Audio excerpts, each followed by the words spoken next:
Penikmat ganjil misteri, memang metafisika tidak bisa dicerna dengan logika. Ia hanya bisa diraba dengan rasa.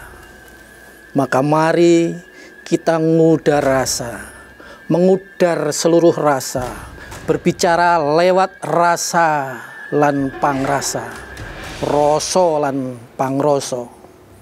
Hidup ini juga tidak selamanya tentang logika, apalagi sekedar nalar yang sangat mungkin tergelincir dalam belukar liar.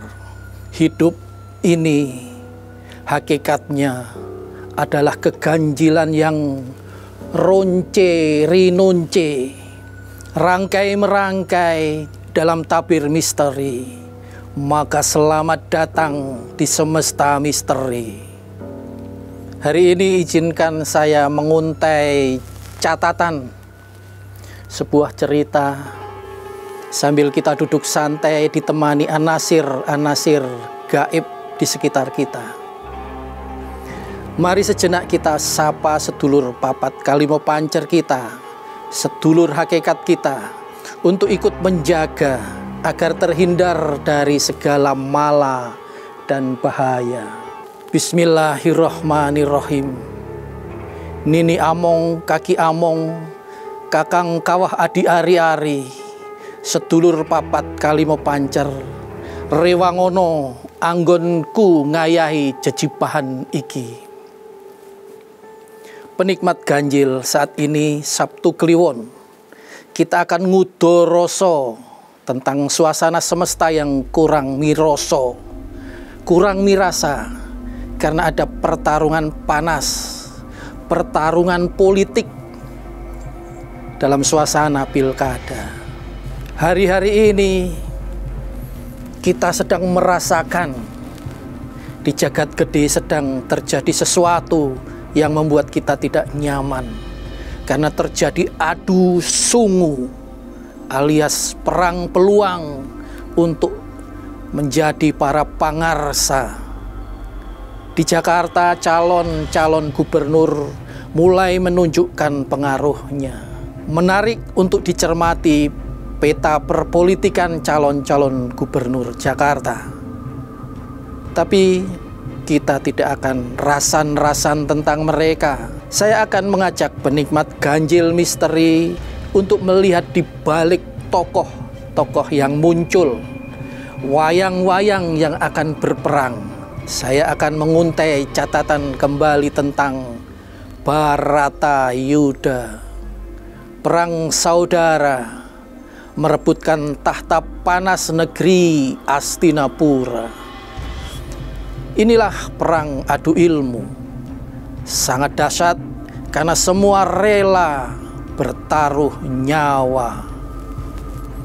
Saya juga tidak akan bercerita tentang jalannya peperangan, karena jika hal itu hari ini kita urai, yang terjadi adalah kengerian, saling jatuh menjatuhkan, dan segala bentuk kebengisan yang akan terjadi. Saya akan bercerita jauh sebelum Bharatayuddha terjadi. Saat Sri Krishna ya Narayana, ya Sri Batara Arimurti merekayasa keadaan. Inilah botoh para Pandawa yang sangat lihai.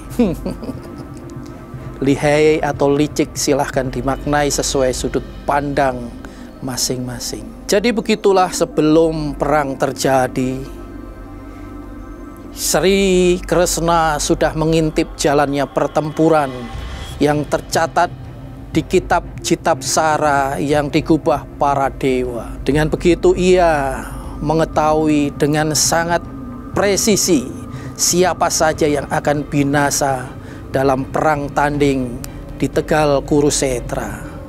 Lalu di saat terjadi Bharatayuddha, satu demi satu ia menunjuk senopati, tentu saja senopati para Pandawa yang pinilih, yang akan mengantar para Kurawa menemui akhir kehidupannya. Tapi itulah yang menjadi persoalan. Sebab di barisan para Kurawa ada Prabu Baladewa yang tak lain adalah saudara Sri Kresna. Ia tak ingin Baladewa, ya Kakrasana, ikut binasa sehingga jauh sebelum Bharatayuddha terjadi. Sang kakak disembunyikan dalam sebuah tipu daya. Sebab apabila Baladewa maju perang, ia dengan sendirinya akan kehilangan sang kakak yang ikut terbunuh. Oleh karena itu, karena Sri Kresna paham watak Baladewa yang berangasan, suka kekerasan, dan senang dengan amurka, ia mencari cara agar kakaknya itu rela menyingkir. Maka dibuatlah siasat bahwa Baladewa harus bertapa di Grojogan Sewu sampai terjadi Bharatayuddha, agar kelak ia bisa menobatkan raja baru, Raja Astinapura.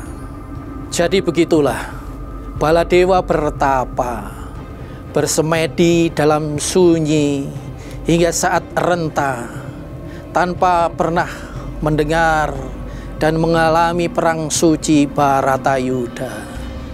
Padahal di pertempuran demi pertempuran yang terus terjadi, hingga akhirnya kisah paling tragis ketika Sri Nalendra Prabu Duryudana, sulung Kurawa yang pralaya dalam drama paling mengerikan.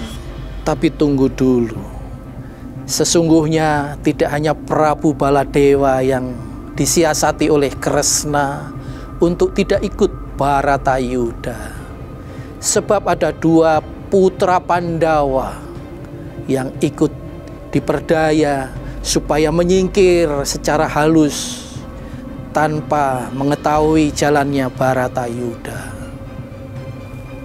Ia adalah Sang Wisanggeni, putra Raden Arjuna, dan satu lagi Sang Antasena, putra bungsu Bimasena. Mereka adalah kesatria pilih tanding yang tidak mungkin ada pembanding, sehingga harus disingkirkan supaya Bharatayuddha tetap terjadi. Penikmat ganjil, kisah di awal Bharatayuddha ini menjadi refleksi kita apa yang sesungguhnya terjadi dalam situasi politik saat ini. Andai wayang adalah wewayanganing urip, inilah saatnya kita melihat situasi yang sedang terjadi. Biarlah ini menjadi satu perenungan bersama, satu ambisi manusia tentang tahta. Tapi pertanyaannya, siapa yang secara muslihat disingkirkan oleh Kresna sehingga tidak ikut Bharatayuddha? Siapa yang saat ini berperan menjadi Baladewa atau Wisanggeni atau Sang Antasena yang harus dilebur sehingga tidak ikut Bharatayuddha, agar kemenangan ada di pihak para Pandawa.